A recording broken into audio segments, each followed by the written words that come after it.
basic reading comprehension.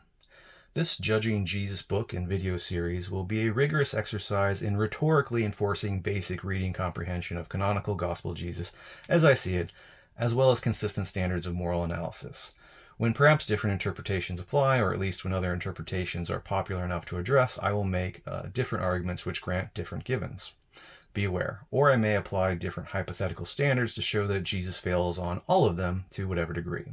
Or I may show that even if you personally are wrong about your modern moral standard, you definitely disagree with Jesus, even if you believe that you do not. So be aware of that as well. I am a secular humanist, but my arguments will not depend on secular humanism being true. Just to be clear, I've received no new revelations from any God, Joseph Smith style. I'm not claiming to have any new scandalous secret information about Jesus, Dan Brown style.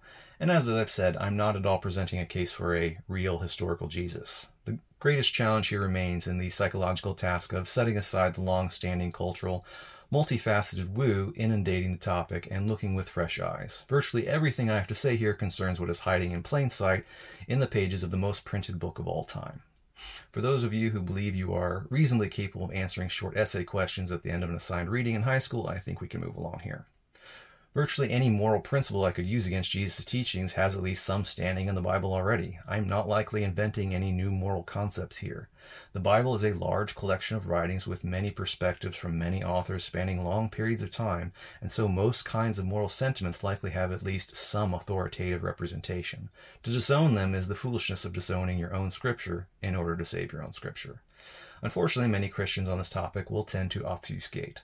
Many believers may gush upon a religious icon they know hardly anything about. Too many Jesus scholars will tend to systematically ignore the flagrantly obvious, deplorable parts about Jesus' teachings they don't like and parse some improbable puppet Jesus to suit some half-baked modern ideology, not unlike what they argue early competing sects of Christianity did.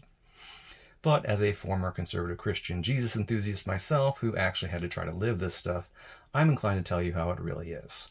And I've spent years since as a non-believer trying to get my ducks in a row on these issues, and so I'm here to share.